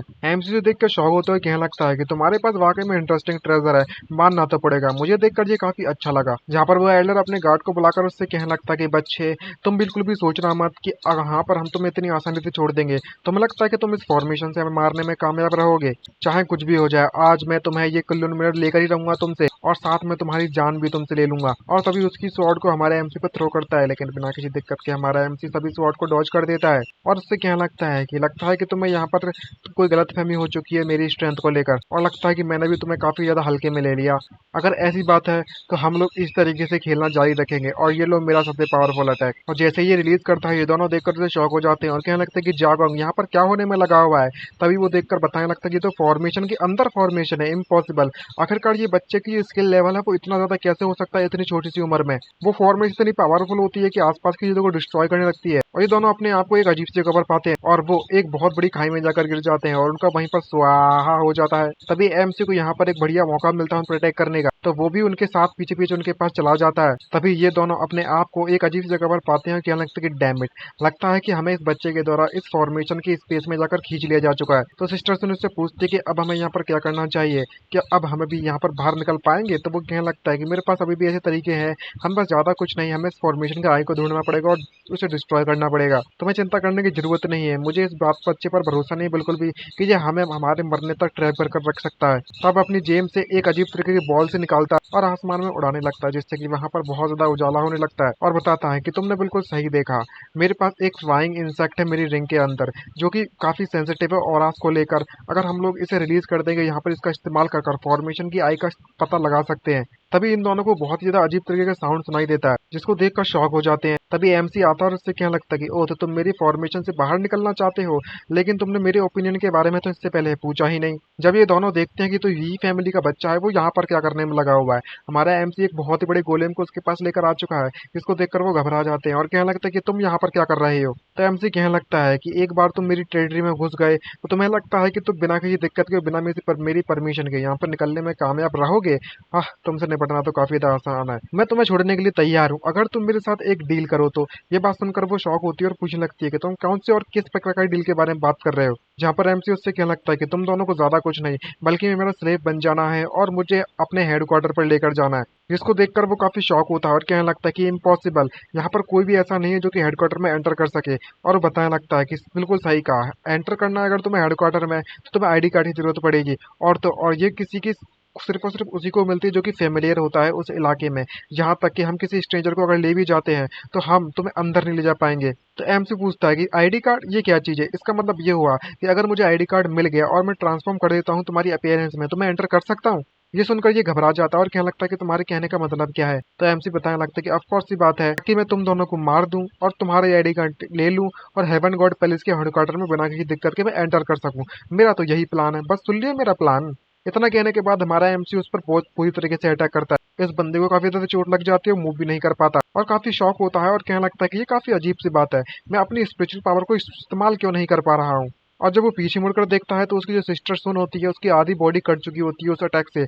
और वहीं पर भाई भाई भाई भाई मर गई, भाई सिस्टर सुन तो मारी गई। जहाँ पर वो आखिरी शब्द कहती है कि जाओ गोंग प्लीज मन्ने बचा लो, पर इसका तो स्वाहा हो चुका है। जहाँ पर एमसी करने लगता है कि मैंने तुमसे कहा था ना, ये जो फॉर्मेशन है वो कस्टम मेड सिर्फ तुम्हारे लिए बनाई गई है, जो कि तुम्हारी स्पिरिचुअल पावर को सील कर कर रख देगी, जो कि ग्रेटेस्ट फंक्शन करती है, मानना तो पड़ेगा ना। तो मैं कैसे लगी मेरी फॉर्मेशन? ये बात सुनकर वो काफी शॉक होता है। यहाँ पर एमसी क्या लगता है कि मैंने तुम्हें एक मौका दिया था जिंदा रहने का, लेकिन तुमने इसे बिल्कुल भी माना नहीं। अब जबकि मैं तुम्हें मारने वाला हूँ तो तुम मुझे इस बात के लिए ब्लेम नहीं कर सकते। और तभी हमारा एमसी उसको एक अपने गोलेम को ऑर्डर देता है और वो अपने पैरों से उसको बंदे को वहीं को चल देता है और यहीं पर इस बंदे का भी स्वाहा हो जाता है। और दोनों के दोनों जब वहां पर मर जाते हैं तो हमारा एमसी उनकी बॉडी को सर्च करता है और उनकी बॉडी से वो टोकन बाहर निकाल लेता है। अब वो टोकन को देख कहने लगता है कि ये काफी इंटरेस्टिंग है। इसको देखकर तो ऐसा लगता है कि यही चीज होगी जिसे वो लोग आईडी कार्ड कहने में लगे होंगे ना। सही कहा मैंने। और मुझे दो दो मिल चुके हैं इस वक्त। तभी हमें बाहर का सीन दिखाया जाता है जहाँ पर डॉगी और इस पक्षी को बहुत ज्यादा चोट लगी होती है। जहाँ पर डॉगी उससे कहने लगता है कि मास्टर को वहां पर गए हुए काफी समय हो चुका है, क्या ऐसा हो सकता है कि उनके साथ कुछ हो गया? लगता है कि मुझे इस फॉर्मेशन के अंदर जाकर चेक करना ही पड़ेगा। तभी इस फॉर्मेशन से कुछ बाहर निकलता है और वो निकलने वाला कोई और नहीं बल्कि में हमारा एमसी होता है, जिसको देखकर वो डॉगी काफी खुश होता है। जहाँ पर एमसी आकर उससे कहने लगता है कि मिस ली, यहाँ पर कुछ ऐसी चीज है जो मैं तुमसे करवाना चाहता हूँ, तुम्हें डिस्कस करना पड़ेगा, तुम मेरे साथ मिलकर चलना होगा। ये बात सुनकर कंफ्यूज होती है, क्या है उससे वो मानने के अलावा कोई ऑप्शन ही भी नहीं बचता। तो डॉगी कहने लगता है कि अच्छा लगा मास्टर कि आप ठीक हो। तभी मिसली उसके पास उससे पूछ लगती है कि आप क्या कह रहे थे, फिर से बताना। तो एमसी बताने लगता है कि मैं चाहता हूँ कि तुम मेरे साथ हेवनली गॉड पैलेस के हेडक्वार्टर पर चलो। ये सुनने के बाद ये पूरी तरह से कंप्लीटली शॉक हो जाती है और उससे कहने लगती है लेकिन हम लोग वहां पर कैसे जा सकते हैं, वो प्लेस एक्सेसिबल नहीं है हमारे लिए। तो एमसी टोकन दिखाते हैं उससे कहने लगता है कि मैंने ऑलरेडी आइडेंटिफिकेशन कार्ड्स निकाल लिए उन दोनों लोगों से। तभी वो पूछने लगती है लेकिन हमें डिस्कस करने की जरूरत पड़ेगी अंदर करने के लिए ना। तो वो बताती है कि ब्रदर ये तुम तो वाकई में बहुत ज्यादा अमेजिंग हो, तुमने तो सब कुछ व्यवस्था कर कर रखी हुई है। मैंने सिर्फ और सिर्फ सुना था इसके बारे में लेकिन कभी देखा नहीं है इससे पहले। मेरे को इस बात पर भरोसा नहीं होता कि तुमने एक्चुअली में आईडी कार्ड निकालने में कामयाब रहे। तो एमसी मन में सोचते हुए कहने लगता है कि ये तो कुछ भी नहीं है, सबसे ज्यादा मोर इम्प्रेसिव थिंग चीज मेरे लिए ये है जो कि आने वाली है तुम्हारे लिए। सिस्टम जल्दी जल्दी वो 1000 इल्यूजन मास्क बाहर लेकर आओ। सिस्टम उसकी ये बात मानती है और उसके लिए 1000 इल्यूजन मास्क वो बाहर लेकर आती है, जहां पर उसके बारे में बताया जाता है जो मास्क है वो डिस्कस कर सकता है कम से कम 3 घंटों तक और इसे सावधानी पूर्वक ही इस्तेमाल करना। तभी मास्क को दिखाता है तो वो काफी शॉक होती है और कहने लगता है ब्रदर ये आखिरकार ये मास्क तुम्हें कहाँ से मिले? तो वो बताने लगता है कि ये एक 1000 इल्यूजन मास्क है, अगर तुम इसे पहन लोगे तो तुम डिस्कस कर सकती हो अपने आप को 1000 डिफरेंट फेजेस में और हम लोग बिना किसी दिक्कत के ट्रांसफॉर्म कर सकते हैं उन दो हेवनली गॉड पैलेस के एल्डर्स के चेहरे की तरफ और बिना किसी दिक्कत के हेडक्वार्टर में एंटर कर जाएंगे। ये बात सुनकर वो कहने लगती कि अच्छा तो जो ब्रदर ये है तुमने सब कुछ ऑलरेडी तैयार कर कर रखा हुआ है, तो तुम वाकई में मेरे साथ जाने के लिए तैयार हो हेवनली गॉड पैलेस में? तो वो कहने लगती है अब जबकि ब्रदर इतनी ज्यादा इंटरेस्ट दिखा रहे हैं तो आखिरकार इतने मजे को मैं कैसे बिगाड़ सकती हूँ। तो ऑब्वियस सी बात है कि मैं अंदर जाने के लिए तैयार हूँ। और तुरंत वो लोग एग्री हो जाता है। तो एमसी कहने लगता है कि अब हमें तुरंत निकलना पड़ेगा। ये बात सुनकर वो शौक होती है और कहने लगती है कि अभी क्या अभी? तो एमसी कहने लगता है कि जितना जल्दी उतना बेटर, क्योंकि अगर वो लोग उन्हें पता चल गया उनके एल्डर्स की डेथ के बारे में तो शायद हमें दूसरा मौका नहीं मिलेगा। इस बात से मिस ली भी एग्री होती है और तुरंत मान जाती है और हमारा एमसी तभी उसे पकड़ते हुए कहने लगता है कि अगर ऐसी बात है तो अभी हमें चलना चाहिए। तभी हमें उसी हेवनली पैलेस के हेडक्वार्टर के पास का रास्ता दिखाया जाता है और तभी उस फॉर्मेशन उस बीम निकलती है उसकी आंखों से एक स्टेच्यू से, जहाँ से वो फॉर्मेशन खुल जाती है, एक टेलीपोर्टेशन गेट खुल जाता है, कुछ भी समझ लो। और वो आकर कहने लगता है मिस ली ये जो एंट्रेंस है हेवनली गॉड पैलेस का, हम लोग हेडक्वार्टर का वहाँ पर पहुंच चुके हैं। जिसको देखकर वो बताने पूछने लगती है क्या तुम पहले अंदर जा चुके हो? तो एमसी बताने लगता है खैर तुम ऐसा ही समझ सकती हो, हेवनली जो मैंने ट्रूली में अंदर तो नहीं गया उस हेवनली गॉड पैलेस पर, लेकिन कोई बात नहीं अब हम लोग अंदर जा सकते हैं बिना किसी दिक्कत के। और तभी वो अपने मास्क को पहन लेता है, जिसको देखकर वो कहने लगता है कि वाओ ब्रदर ये तुम तो बिल्कुल पूरी तरह से डिफरेंट दिखने में लगी हुई हो। जहाँ पर एमसी कहने लगता है कि तुम भी इसे पहन सकती हो और तभी वो भी कहने लगता है कि ठीक है मैं अभी ट्राई करती हूँ। ओह ये भी तुम भी काफी ज्यादा डिफरेंट दिखने में लगी हुई हो। इतना कहने के बाद दोनों के दोनों मास्क पहनकर अंदर जाने लगते हैं। तो एक बात मैं क्लियर कर देता हूँ कि आप लोगों को नहीं दिखेगा कि ये इनकी शक्ल चेंज हो चुकी है, लेकिन इन्हें जो देखेगा रियल टाइप में, उन्हें दिखेगा कि इनकी शक्ल बिल्कुल डिफरेंट है, जिनको वो जानते हैं उनकी तरह। और बिना किसी दिक्कत के वो एंटर कर जाते हैं। एंटर करने के बाद वो लोग अपने आप को एक नई सी जगह पर पाते हैं और इसे देखकर शॉक होते हैं और कहने लगता है कि ब्रदर ये अच्छा, तो ये है वो हेवन गॉड पैलेस। तभी एमसी कहने लगता है कि तुमने बिल्कुल सही सुना।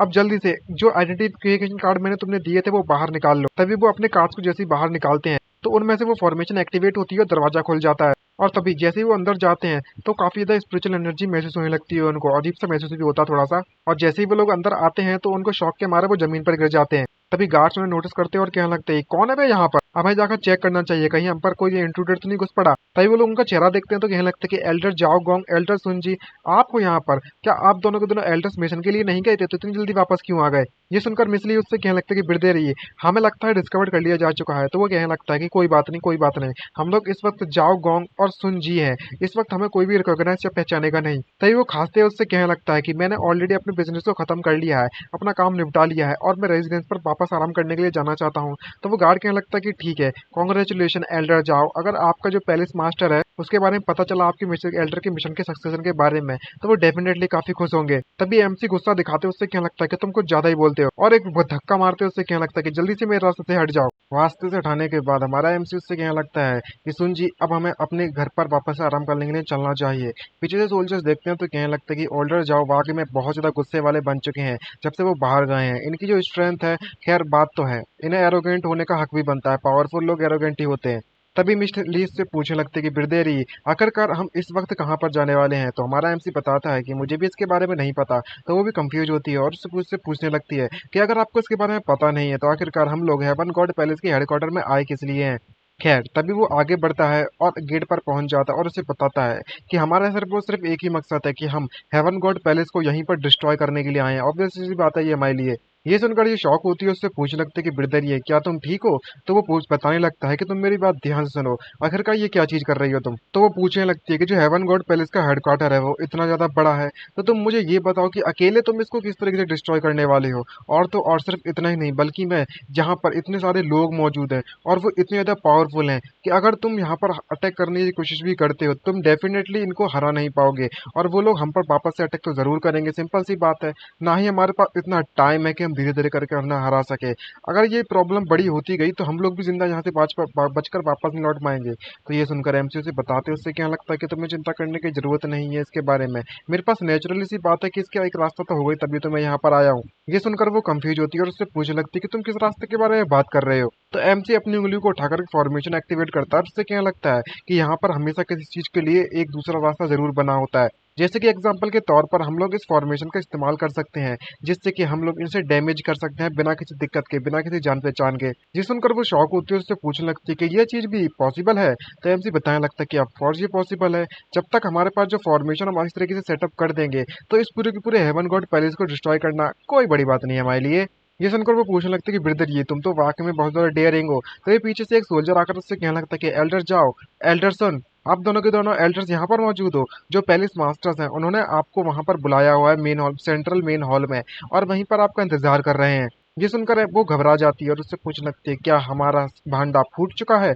ये पैलेस मास्टर को लगता है कि वो हमें देखना चाहता है, क्या हम लोग वहां पर एक्सपोज हो जाएंगे। तो एमसी आगे बढ़ते उससे कहने लगता है कि अब जबकि जो पैलेस मास्टर हमें देखना चाहते हैं तो हमें भी उनके साथ चलना चाहिए। मैं भी तुम्हें देखूं तो आखिरकार वो पैलेस मास्टर है कौन। और वो सोल्जर्स से लीड करने लगता है। इस तरीके से वहां पर हॉल में पहुंचते पहुंचते आधा घंटा गुजर जाता है और वो क्या लगता है कि पैलेस मास्टर मैं इन दो एल्डर्स को अपने आपके पास लेकर आ चुका हूँ। और पैलेस मास्टर वहीं पर पीछे पीठ मुड़कर फिर आ जाता है और उससे कहने लगता है कि जागोंग सुन जी, जो मिशन में तुम्हें दिया था उस मिशन के बारे में क्या तुमने उसे कंप्लीट कर लिया। जब ये इसके प्रेशर को झेलती है तो वो काफी शॉक हो जाते हैं, उसके पसीने छूट जाते हैं और कहने लगती है कि इसका जो प्रेशर आने में लगा हुआ है वो इतना ज्यादा स्ट्रांग है कि कहीं इसने हमारी आइडेंटिटी को कहीं एक्सपोज तो नहीं कर दिया है। तभी हमारा एमसी एक पेंडेंट निकालता है और उससे कहने लगता है कि पैलेस मास्टर मैंने ऑलरेडी उस यू फैमिली के ब्रेड को वहीं पर मार दिया है, ये उसका पर्सनल जेड पेंडेंट है, आप इसे चेक कर सकते हो।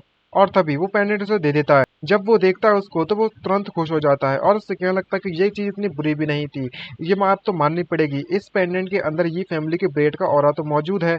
और तुरंत उस पेंडेंट को वहीं पर डिस्ट्रॉय करते हैं। उससे कहने लगता है कि अब जबकि ये फैमिली का ब्रेड मारा जा चुका है तो तुम मुझे ये बताओ कि जो कुल्लून मिरर है वो कहाँ पर है। ये सुनकर वो पूरी तरीके से घबरा जाता है। एमसी की इसी बात की उम्मीद भी नहीं थी कि वो उस कुनलुन मिनर को उससे डायरेक्टली मांगने लगेगा। तो घबराते मन ही मन में कहने लगता कि ओ शिट क्रैप, मैं तो इसके बारे में टोटली भूल ही गया था। अगर ये कुनलुन मिनर चाहता है तो अगर मैंने इसे ये नहीं दिया तो हमारी आइडेंटिटी एक्सपोज हो जाएगी। अब मैं क्या करूँ यहाँ पे। इतना ये सोचने में लगा ही हुआ होता है, तभी पैलेस मास्टर उसके जोर जोर से घूरता है जिससे कि उसकी आइडेंटिटी एक्सपोज ना हो जाए। तो उसको देखकर घबराते हुए मन में सोचते कहने लगता है कि अब मुझे क्या करना चाहिए। मैं इस तरीके से अपने आप को रिवील भी नहीं कर सकता। अगर हम लोग फाइट करते हैं तो मेरे पास 100% गारंटी भी नहीं है इस वक्त इसे जीतने की। अब मैं क्या करूं। तभी यहाँ पर सिस्टम बाहर निकलती है और उसे एक बढ़िया सी चीज दिखाते हैं। उससे कहने लगता है कि होस्ट, तुम्हारे पास एक रिप्लिकेशन स्टोन मौजूद है, तुम उसको इस्तेमाल कर सकते हो ना। ये सुनकर वो कंफ्यूज होते हैं। उससे कहने लगता है कि रिप्लिकेशन स्टोन, ये कब था मेरे पास। तो बताने लगते हैं कि तुमने बिल्कुल सही सुना, ये जो रिप्लिकेशन स्टोन है वो किसी भी चीज का एक डुप्लीकेट बना सकता है, भले ही वो आइटम कैसा भी हो, कैसा भी दिखता हो। और उसकी जो कैपेसिटी और समय की क्षमता है वो 2 घंटे तक की है, और वो तुम्हें यहाँ से निकलने का एक समय तो प्रोवाइड करवा ही सकती है एटलीस्ट। ये सुनकर वो खुश हो जाता है और कहने लगता है कि तुमने बिल्कुल अच्छा काम किया है सिस्टम, तुम तो मेरी जिंदगी बचा ली। तभी उस स्टोन को निकालकर पैलेस मास्टर के सामने दिखाकर उसे तुरंत रिप्लिकेट कर देता है, जिसको देखकर पैलेस मास्टर कुछ भी समझ नहीं पा रहा होता कि चल क्या रहा है। उसी के सामने वो जो स्टोन होता है वो उस मिरर में बदल जाता है,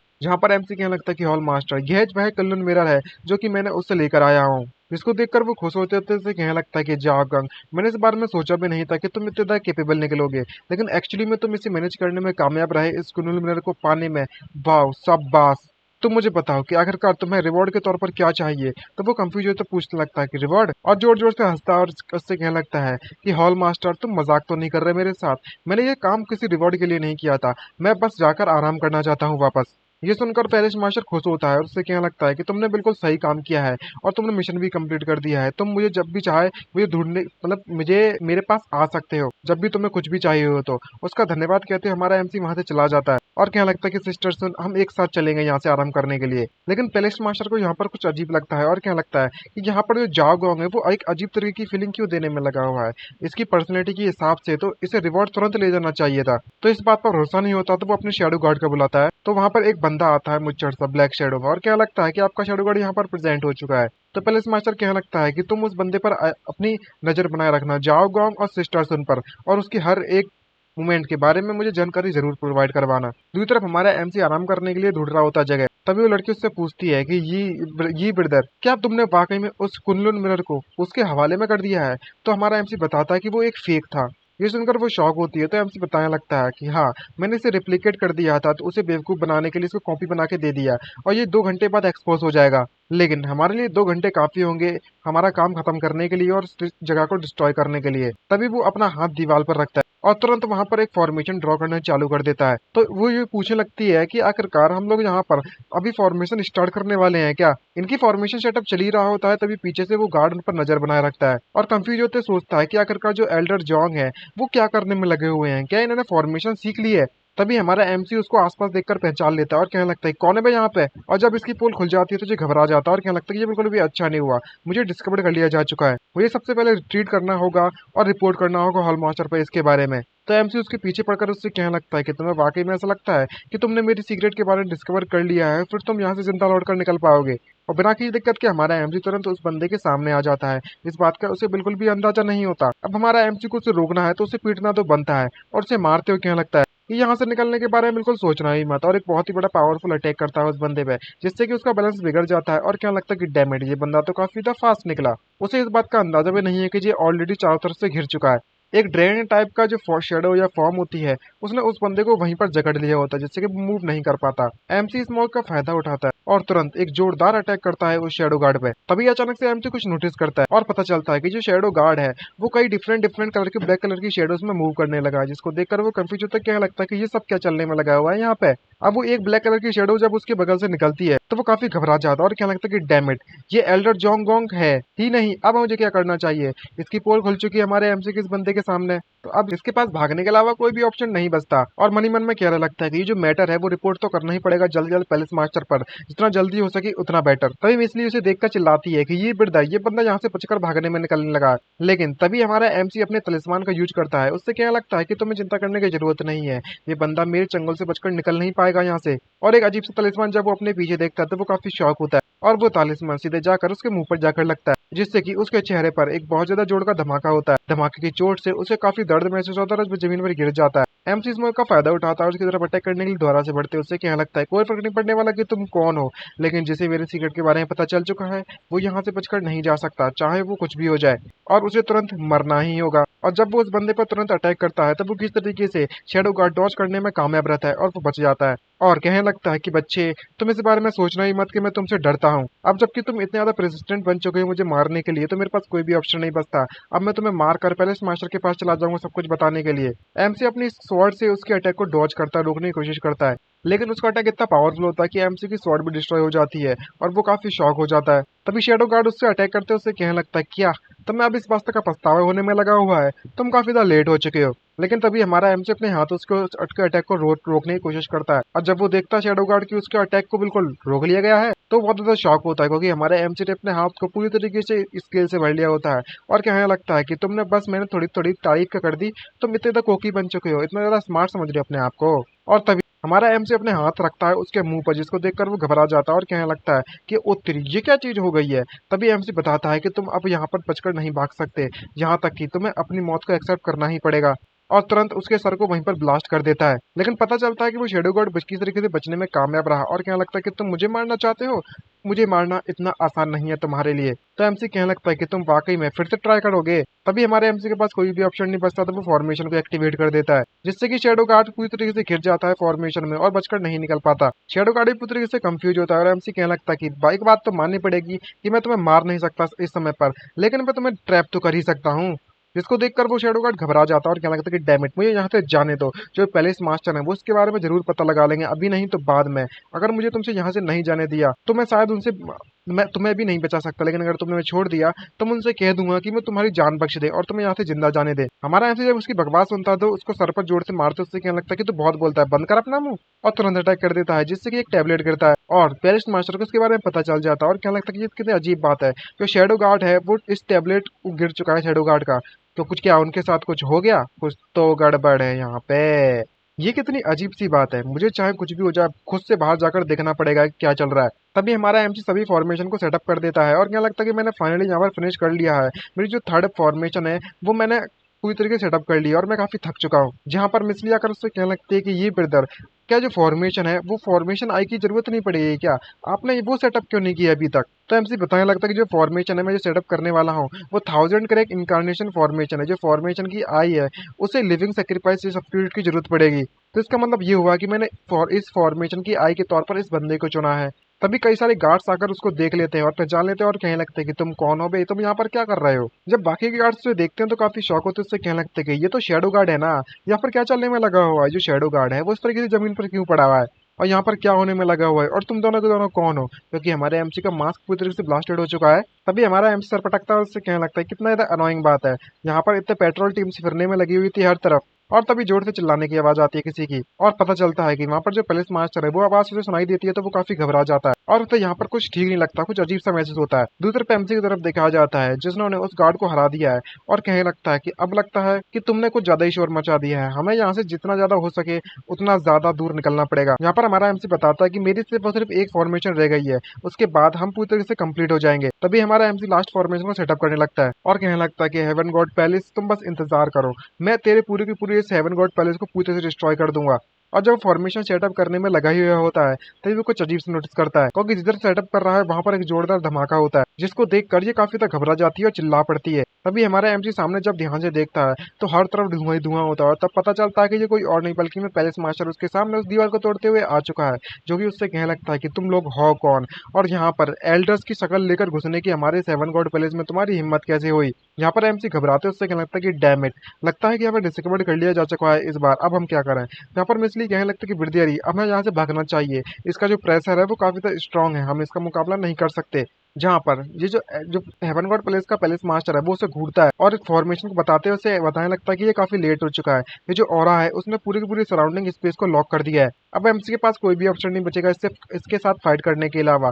जहाँ पर जब पैलेस मास्टर उसे देखता है तो कहने लगता है कि ये बंदा कुछ जाना पहचाना सा क्यों लगने में लगा हुआ है। यहाँ पर वो पहचानते उससे कहने लगता है कि मुझे याद आ चुका है, ये तो ये बिरेट है ना, डैम इट, मुझे ऑलमोस्ट इस बच्चे की तरह बेवकूफ बना दिया गया था। और तभी वो अपनी स्पिरिचुअल एनर्जी को रिलीज करता है जिससे कि एक बीस्ट बाहर निकलता है। जहाँ पर पैलेस मास्टर उससे कहने लगता है कि तेरी हिम्मत कैसे मुझे बेवकूफ बनाने की, अब तुम्हें बिल्कुल भी माफ नहीं किया जाएगा।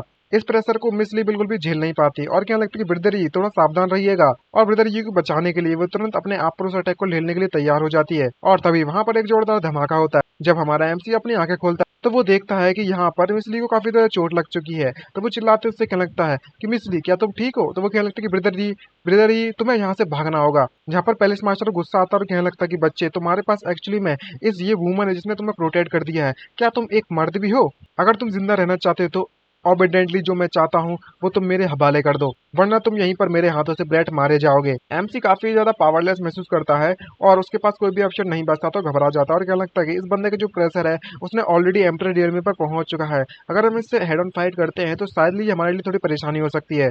तभी हमारा एमसी मिसली को उठाता है और वहां से भागना चालू कर देता है और उस गनीमत में कहते हुए भागते कह रहा होता है कि एक जो समझदार बंदा है वो कभी भी ऐसी फाइट नहीं लड़ता जिससे वो हारने वाला हो। चलो सबसे पहले मिसली को लेकर जाता हूँ, उसके बाद मैं अपना हिसाब बराबर करने के लिए जरूर आऊंगा। तभी पैलेस मास्टर कहने लगता है कि तुम्हें लगता है कि तुम यहाँ से चुप कर जाओगे और मैं तुम्हें यहाँ से इतनी आसानी से जाने दूंगा, तुम कुछ ज्यादा ही अपने आप को समझ रहे हो। तभी हम उस पर जैसे ही अटैक करता है एमसी पर तो एक बहुत बड़ा आइस का पहाड़ जैसा उन पर जाकर सीधा गिरता है और जिसको देखकर पैलेस मास्टर कहता है कि तुम कितने ज्यादा बेवकूफ हो। लेकिन जैसे ही वहां का धुआं हटता है तो वो पूरी तरह से शॉक हो जाता है क्योंकि वह लोग इधर पर मौजूद ही नहीं है रियलिटी में। जिसको देखकर वो शॉक होते कहने लगता है कि यहाँ पर ये सब क्या चलने में लगा हुआ है बे। और तभी हमारा एमसी को दिखाया जाता है जो कि एक अजीब से कमरे में आ जाता है और वो मिस ली को भी अपने साथ लेकर आया है और उससे कहने लगता है कि तुम यहीं पर थोड़ा आराम करो, मैं तुम्हें चाहे कुछ भी हो जाए बचा कर ही रहूंगा। मिस ली की हालत बहुत ज्यादा खराब होती जा रही होती है, उसके मुंह से खून निकल पड़ता है। तभी हमारा एमसी अपनी सिस्टम को पुकारता है और उससे पूछने लगता है, हे क्विकली कोई ना कोई ऐसा सिस्टम स्पेस में मेडिसिन तो होगी ना जिससे कि हम लोग मिस ली को ट्रीट कर सके।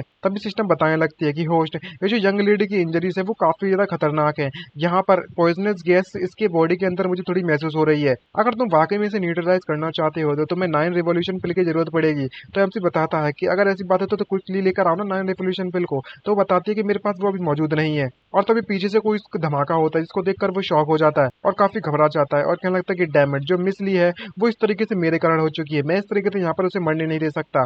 एक्चुअली में यहाँ पर मुझे कुछ ना कुछ तो करना ही पड़ेगा। तभी सिस्टम बोलने लगती है कि तुम 9 रिवोल्यूशन पिल को रिफाइन कर सकते हो, लेकिन रिफाइन करने के लिए तुम्हें यहाँ पर 9 फायरली फ्लावर बहुत ज्यादा रेयर हर्ब है उसकी रिक्वायरमेंट पड़ेगी।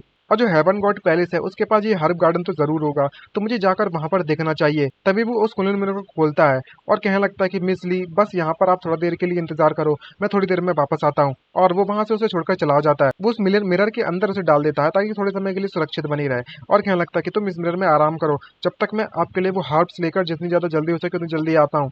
दूसरी तरफ बाहर में दिखाया जाता है जहाँ पर सभी सोल्जर से ढूंढ रहे होते हैं और पूछ रहे होते हैं क्या तुमने उसे ढूंढ लिया? तो वो कहने लगता है कि अभी नहीं। तो पैलेस मास्टर कहने लगता है कि वो बच्चा अभी भी उसके पास कुछ ना कुछ तो ट्रिक्स जरूर मौजूद होंगी, अगर हमने उसे 3 फीट्स नहीं ढूंढा इस ग्राउंड के अंदर तो मैं तुम दोनों को जरूर ढूंढ के लाऊंगा। जहाँ पर हमारा एमसी चुप चुप कर वहां से जा रहा होता है और सोल्जर्स कह रहे होते हैं कि हमें एक दूसरी जगह चेक करना चाहिए। एमसी भी काफी घबरा रहा होता है और कहने लगता है कि जो फ्रेग्रेंस है मेडिसिन की वो इस हर्ब गार्डन से आ रही होगी जरूर। अब उसे ढूंढ लेता है तो वो उस मेडिसिन गार्डन में तुरंत पहुंच जाता है और जब वो वहां पर देखता है तो वो काफी शॉक हो जाता है और कहने लगता है कि वाओ ये तो वाकई में एक हर्ब गार्डन है रियली में। ना सिस्टम को बुलाते उससे कहने लगता है कि जल्दी से जाओ और चेक करो कि अगर यहाँ पर कोई 9 फायर फ्लाई फ्लावर हैगी क्या अंदर में। तो वो कहने लगती है कि जरा 1 मिनट रुको, मैं अभी तुम्हारे लिए बढ़िया सी न्यूज लेकर आती हूँ। एमसी देखकर काफी ज्यादा उदास सा महसूस तो लग रहा होता है और कहने लगता है कि जो हर्ब गार्डन है वो मास्टर का प्रेराइज की गई थी इसे गार्ड करने के लिए। कई सारे सिक्योरिटी गार्ड्स वहां पर आ जाते हैं तो हमारा एमसी तुरंत जब उन्हें नोटिस करता है तो वो काफी ज्यादा घबरा जाता है और तुरंत छुप जाता है और कहने लगता है कि जो गार्ड्स आ चुके हैं। तभी सिस्टम भी उसके पास आती है और उससे कहने लगता है कि होस्ट मैंने वो 9 फायर फ्लाई फ्लावर को ढूंढ लिया है, ये इसके सेंटर में मौजूद है। एमसी इसको सुनकर काफी खुश होते हैं, उससे कहने लगता है कि ये तो काफी ज्यादा अच्छी खबर है, अब हमें बस उन गार्ड्स को डिस्ट्रैक्ट करना है सबसे पहले। और तभी हाथों में एक अजीब सी चीज को बुलाकर कहने लगता है कि फाइनली मैं स्मॉल पार्ट उस फॉर्मेशन को एक्टिवेट कर सकता हूँ जो कि मैंने उन सभी को यहाँ पर लेआउट करने के लिए बुलाई थी, और तुरंत उसको एक्टिवेट कर देता है। जैसे ही उसे अजीब सी चीज को तोड़ता है तो एक जोर का धमाका होता है सिटी में, जिसको देखकर सभी घबरा जाते हैं और उससे क्या लगता है कि जो ली फैमिली का ब्रेट है क्या तुमने उसे ढूंढ लिया? जाओ जाओ जल्दी जाओ, जो भी उसको पकड़ेगा उसे मास्टर के द्वारा बहुत ही बढ़िया रिवॉर्ड प्रोवाइड करवाया जाएगा। अब एमसी का जो प्लान है वो सक्सेसफुली काम कर जाता है तो वो काफी ज्यादा खुश नजर आता है और कहने लगता है कि मैं फाइनली 9 फायर फ्लाई फ्लावर को मुझे यहाँ पर मिल चुका है, अब मैं इसे तुरंत ले लूंगा। और तभी हमें वो फायरफ्लाई फ्लावर दिखाया जाता है जिसको देखकर वो काफी खुश भी नजर आता है और बिना कुछ सोचे समझे तुरंत उसे खाड़ लेता है। अब जबकि उसे वो मिल चुका है तो 9 फायरफ्लाई फ्लावर अब रिफाइन करने का समय है पिल को। और अगले ही सीन में हमारा एमसी एक मेडिसिन हॉल में चला जाता है और कल्टर निकालकर सिस्टम को बुलाते हैं। उससे कहने लगता है कि अब समय आ चुका है मेडिसिन को रिफाइन करने का। तो सिस्टम कहने लगता है कि ठीक है, और मनी मन में काफी घबराया वगैरह होता है कि मिस ली तुम बस होल्ड ऑन करके रखना, जल्दी पिल रेडी हो जाएगी। और रिफाइनमेंट प्रोसेस वहां पर स्टार्ट हो जाती है और कह रहा होता है कि रिफाइनमेंट काफी ज्यादा मिस ली की लाइफ एंड डेथ पर डिपेंड करती है। मुझे कुछ भी हो जाए 100% इसको पिल को रिफाइन करना पड़ेगा, फेल होने को तो कोई भी चांस नहीं है। और जब इस पिल को वो रिफाइन करने लगता है तो आसमान से बिजली कड़कने लगती है और एक अजीब तरीके का लाइट का पिलर आसमान की तरफ जाता है उस कमरे से जहाँ पर वो रिफाइन करने में लगा हुआ है। और जब पैलेस मास्टर इसको देखता है तो वो काफी शॉक हो जाता है और कहने लगता है कि ये तो एक डिवाइन पिल का ओमेन है, कि ये जो वहां पर नहीं है क्या, यहाँ पर जो मेरी एल्केमी रीम था उधर से नहीं आ रही है क्या ये लाइट। मुझे लगता है कि ये उस बच्चे का करा धरा है जो भी वो कांड कर रहा है। और तभी वहां पर वो पिल बनकर रेडी हो जाती है बिना किसी दिक्कत के, जिसको देखकर वो खुश होता है और कहने लगता है कि मिस ली अब तुम्हारी जान बच जाएगी। और तभी वो उस कुंडल मिरर को अपने पास बुलाता है और मिस ली को बाहर निकालकर तुरंत अपने हाथों से उस पिल को उसे खिलाने लगता है। अब जबकि उसका मुंह खुलता नहीं है तो वो जबरदस्ती उसके मुंह में वो पिल ठूस देता है, समझ गए ना। और जब उसको पिल को खिलाता है तो उसमें से बहुत ज्यादा एनर्जी निकलती है। और तभी कमरे के बाहर वहां पर पैलेस मास्टर पहुंच जाता है और जुड़कर धमाका करता है, जिसको हमारा एमसी नोटिस कर लेता है। तो पैलेस मास्टर उससे कहने लगता है कि ये फैमिली के ब्रेड, मुझे पता था कि तुम यहाँ पर मेरे लिए परेशानी खड़ी कर रहे होगे जरूरी। लेकिन हमारा एमसी उसे घूरता है और उससे कहने लगता है कि तुम तो वाकई में बहुत ज्यादा अच्छे हो दूसरों चीजों को ढूंढने के लिए, तुम्हें तो वाकई में बहुत ज्यादा सेंसिटिव हो, मानना पड़ेगा तुम किसी कुत्ते की तरह हो। जिसको देखकर उसे काफी गुस्सा आती है क्योंकि इस पैलेस मास्टर को हमारे एमसी ने भी कुत्ता कहा ना। अब वो अपने गुस्से पर कंट्रोल खो देता है और अटैक करते हुए उससे कहने लगता है कि अब तो तुम्हें मरना ही पड़ेगा। और तुरंत हमारे एमसी पर फुल पावर में अटैक कर देता है उसे मारने के लिए। लेकिन वो कुछ अजीब सा नोटिस करता है कि उसे कोई फर्क नहीं पड़ा। हमारा एमसी बिना किसी दिक्कत के उसे अटैक को झेलने में कामयाब रहा। इसको देखकर वो काफी कंफ्यूज हो जाता है और उससे पूछने लगता है कि तुम किस तरीके की टेक्निक का इस्तेमाल कर रहे हो बे। तो हमारा एमसी बताने लगता है कि ऑफ कोर्स सी बात है, जो टेक्निक मैं यूज कर रहा हूँ वो कुत्तों को पीटने के लिए काम में आती है, समझे। और एक जोरदार मुक्का मारता है इस पैलेस मास्टर के मुंह पर, जिससे कि ये पैलेस मास्टर समझ नहीं पा रहा होता कि अभी भी यहाँ पर क्या हुआ। लेकिन एक बात तो सही है, उसे और भी ज्यादा गुस्सा आ चुकी है और वो गुस्से में चिल्लाते उससे कहने लगता है कि ये कैसे पॉसिबल हो सकता है, ये जो बच्चा है वो सडनली अचानक से इतना स्ट्रॉन्ग कैसे बन गया। तभी एमसी बताता है और उससे कहने लगता है कि मैं वाकई में तुम्हारे साथ और ज्यादा समय बर्बाद नहीं करना चाहता, मैं बस इस मिस ली के बारे में चिंता कर रहा था उनकी सेफ्टी को लेकर, इसलिए मैंने तुमसे अभी तक फाइट नहीं की थी। और तुम्हें लगा कि मैं तुमसे वाकई में डरता हूँ, तुम्हारी तेरी तेरी जात का पैदा मारूं, तुझसे डरूंगा, अच्छे भाई यहाँ से। पैरिस मास्टर को काफी गुस्सा आती है और वो किसी कुत्ते की तरह जोर जोर से भौंकना चालू कर देता है। और तभी हमारा एमसी अटैक करते उससे कहने लगता है कि ओह, तो तुम्हारे पास अभी भी स्ट्रेंथ बची हुई है मेरे अटैक से रेजिस्ट करने के लिए। अगर ऐसी बात तो अब तुम इस अटैक से बचकर दिखाओ। अपनी स्वॉर्ड निकालता है और कहने लगता है कि अगर ऐसी बात है तो मैं अपना सबसे पावरफुल अटैक करता हूँ। और जैसे ही वो स्वॉर्ड को निकालता है तो आसमान में बिजली कड़कने लगती है और तभी एक बहुत ही पावरफुल अटैक करता है और वहीं पर पैलेस मास्टर को बीच में से फाड़कर उसके दो टुकड़े कर देता है, जिससे कि पैलेस मास्टर का चैप्टर यहीं पर समाप्त हो जाता है एक ही अटैक में। इसका अटैक इतना पावरफुल था और पैलेस मास्टर जब मरता है तो एक अजीब तरीके की एनर्जी रिलीज होती है उसके शरीर से। खैर, उससे हमारे एमसी को क्या घंटा फर्क पड़ने वाला, उसने उसे मार दिया और एमसी का मिशन यहाँ पर कंप्लीट होता है। और फाइनली हमारी मिस ली को भी वहां पर होश आता है तो वो ब्रदर को बुलाती है, जिसे देखकर एमसी काफी खुश होते हैं। उससे कहने लगता है कि मिस ली, थैंक गॉड तुम पूरी तरीके से ठीक हो और फाइनली तुम्हें होश में आ चुका है। और तभी वो उसे अपनी बाहों में या फिर गोद में उठाकर लेकर जाने लगता है और उसे बताता है कि अब आपको चिंता करने की जरूरत नहीं है, मैंने ऑलरेडी उस पुलिस मास्टर को मार दिया है, अब हम लोग घर वापस जा सकते हैं। और इसी सरप्राइज के साथ यहाँ पर ये एपिसोड का ये सीरीज जो भी वगैरह है वो यहाँ पर खत्म होती है। ये लास्ट एपिसोड था, यहाँ पर मैं कह सकता हूँ कि सीजन 1 खत्म हो चुका है क्योंकि इसका जो मिशन था वो कंप्लीट कर चुका है। अब आगे की जो स्टोरी अगर रिलीज होती है तो मैं आप लोगों को जरूर एक्सप्लेन करके बताऊंगा। तो उम्मीद करता हूँ कि अभी तक की स्टोरी आप में जो भी बना रहा होगा उसे काफी मजा आया होगा। अगर कोई दिक्कत है तो कमेंट करके बता सकते हो, मैं उसे सुधारने की पूरी कोशिश करूंगा। और बताइएगा इस नेक्स्ट कौन सी सीरीज होनी चाहिए, कुछ ऐसा बताओ जो कि थोड़ी इंटरेस्टिंग हो और जिसे आप लोग देखना चाहोगे। तो बस एक ही उम्मीद करता हूँ कि जिन्होंने अभी तक सब्सक्राइब नहीं किया है वो सब्सक्राइब बटन दबा दो नोटिफिकेशन आने के लिए और लाइक कर देना, ताकि जो मेरे वीडियो को थोड़ा मतलब रिकमेंड में आएगी ना तो उसे अच्छा लगता है, थोड़ा ज़्यादा लोग देखेंगे तो मुझे भी थोड़ी खुशी मिलेगी, बनाने में मज़ा आएगा। तो यार उम्मीद करता हूँ कि आप लोग इतना सपोर्ट तो दिखाई दोगे, कुछ वैसा लगने नहीं वाला आपका कुछ पैसा वैसा। तो बस उम्मीद करता हूँ कि आप लोग जितना इतनी हेल्प कर दोगे। तो आज के लिए इतना ही, मिलते हैं नेक्स्ट वीडियो में। बाय बाय, सी यू नारा, साइनिंग आउट और अपना ख्याल रखिएगा गाइस, बाय बाय।